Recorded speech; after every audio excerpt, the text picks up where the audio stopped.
Vous rappelez-vous de Crash Bandicoot? Voici l'histoire du personnage que Sony aurait beaucoup aimé avoir comme mascotte officielle de PlayStation. Sony a le vent dans les voiles. La campagne de publicité va bon train pour la sortie de la PlayStation, prévue pour le 3 décembre 1994 au Japon et 9 mois plus tard en Amérique du Nord. Seulement, il manque un facteur wow, un porte-parole, une mascotte. Nintendo a Mario, Sega a Sonic. Chacun développé par leur studio maison, mais Sony ne produit pas de jeux. Ils sont surtout distributeurs.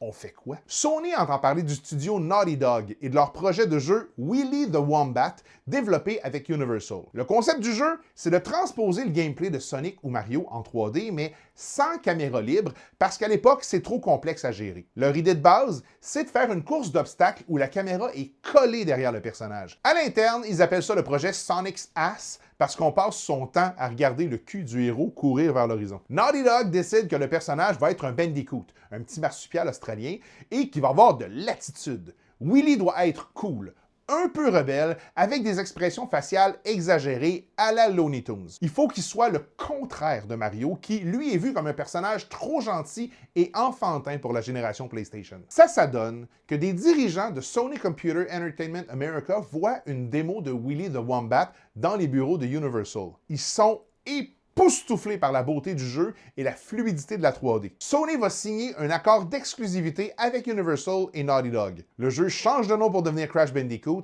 et Sony va investir des millions pour en faire la figure de tête de sa console. Sony lance même une campagne publicitaire d'une agressivité rarement vue ailleurs.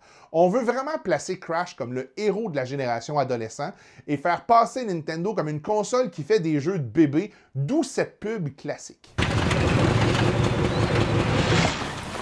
Hey, plumber boy, mustache man, your worst nightmare has arrived. Pack up your stuff! Le jeu sort en septembre 1996 et c'est un succès instantané.